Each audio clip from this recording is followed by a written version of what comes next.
La guerre américaine pour les ressources. Mesdames et messieurs, bonsoir. Dans les deux premières parties, nous avons illustré les plans des stratèges américains qui veulent mettre la main sur toutes les ressources stratégiques mondiales. Un autre pays qui se situe près du croissant d'instabilité est la Grèce. Dans ce croissant d'instabilité se trouvent apparemment les plus grandes ressources stratégiques mondiales. C'est pourquoi la question de cette émission est la suivante. Existe-t-il un lien entre la crise grecque et la guerre américaine pour les ressources? Mais chaque chose en son temps.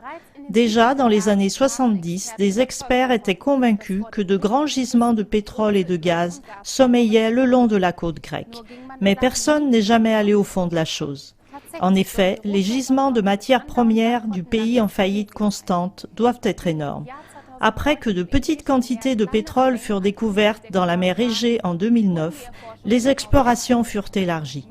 Et avec succès, comme cela a été rendu officiel pour la première fois en 2010.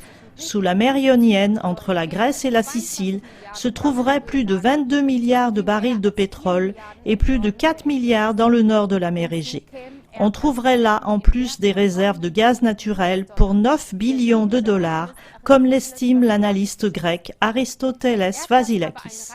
Le gaz naturel aurait un niveau de pureté de 99% et pourrait être utilisé immédiatement dans l'industrie. Sous le sol grec se trouverait également de l'or, de l'uranium, de l'osmium et d'autres minéraux rares. Le 3 octobre 2012, l'agence de presse Reuters rendit un rapport sur une étude de géologues grecs. Le résultat serait que les gisements de pétrole et de gaz pourraient rapporter à l'État sur 25 ans en tout environ 600 milliards de dollars, 465 milliards d'euros. Un commentateur l'exprima de la façon suivante, je cite, « Au vu de cette richesse en matières premières, les dettes grecques paraissent une plaisanterie. Il est pourtant peu probable que les Grecs puissent toucher à leur trésor. Car seulement 6 mois après ces découvertes, l'Union européenne, UE, la Banque centrale européenne, BCE, et le Fonds monétaire international, FMI, ont commencé à orchestrer le déclin du pays. C'est ainsi que le FMI a exigé déjà en 2012 que la Grèce vende la moitié de ses ports et de ses aménagements publics, dont les sociétés pétrolières de l'État, pour réduire ses dettes. Manos Giakoumis, qui travaille pour le site internet d'analyse politique et économique Macropolis à Athènes, dit qu'il n'est pas question en ce moment des dettes de la Grèce. Il s'agirait beaucoup plus de la privatisation des biens de l'État et de la liquidation en premier lieu des matières premières. Giakoumis dit plus loin, « La Grèce est maintenant tellement dépendante des aides européennes qu'elle sera obligée de continuer la privatisation et les deals qui permettent aux acheteurs privés l'exploitation de terres appartenant à l'État et d'autres biens. Il n'y a eu aucune possibilité pour le nouveau gouvernement de gauche mené par le Premier ministre Alexis Tsipras, qui était jusqu'à récemment contre les privatisations, de décliner cela plus longtemps. Selon Giakoumis, il aurait été fortement mis sous pression. Maintenant que la Grèce veut obtenir un 3e pack d'aide européenne, 50 milliards d'euros doivent être réunis à travers la privatisation et l'exploitation des biens de l'État. Parmi les grands patrimoines financiers que la Grèce pourrait céder, on compte des parts appartenant à l'État dans le groupe énergétique Hellenic Petroleum, ainsi que des terrains d'exploitation de pétrole et de gaz le long de la côte. Par ailleurs, quelques-unes des 6000 îles seraient mises en vente à bas prix. Warren Buffett, le grand investisseur américain et 3e homme le plus riche de la planète, aurait déjà mis la main sur l'une d'elles.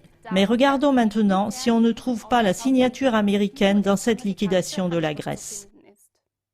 En mars 2015 déjà, le ministre de la guerre grecque, Panos Kamenos, a indiqué dans une interview qu'il misait sur la coopération américaine concernant les gisements de pétrole grec. Je cite.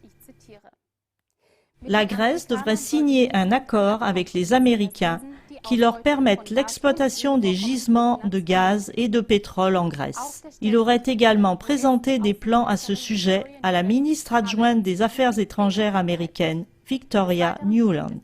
Par ailleurs, tout porte à croire que le groupe énergétique texan Noble Energy veuille mettre la main sur les gisements grecs de pétrole et de gaz. Le groupe, dont font aussi partie 3 entreprises israéliennes, se trouve parmi les plus grands producteurs de pétrole et de gaz américains et soutient des projets d'exploitation dans le monde entier. D'après plusieurs sources, le groupe aurait déjà commencé les forages dans les eaux grecques et exigerait maintenant pour lui-même la part du lion de 60%. La secrétaire d'État des États-Unis, Mme Clinton, est allée à Athènes. Lors de ce séjour, elle s'est apparemment assuré les droits d'acquisition américains sur les gisements dans la Méditerranée.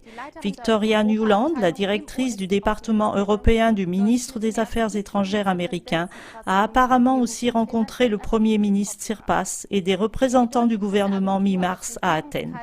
Comme l'agence de presse allemande l'a appris des cercles du gouvernement, les États-Unis seraient inquiets à cause de la crise financière en Grèce. L'expert financier Dirk Müller voit pourtant ici aussi la même raison pour l'intervention américaine dans les affaires de la Grèce. Il s'agit des gigantesques gisements de pétrole et d'une campagne de déstabilisation. Mesdames et messieurs, en résumé, les points suivants montrent que la crise grecque pourrait aussi s'expliquer par une guerre américaine pour les ressources. Premièrement, les immenses réserves de pétrole et de gaz de la Grèce. Deuxièmement, l'énorme pression sur le gouvernement grec pour faire avancer la privatisation. Troisièmement, l'omniprésence américaine pour jouer un rôle dans la liquidation de la Grèce. Bonsoir.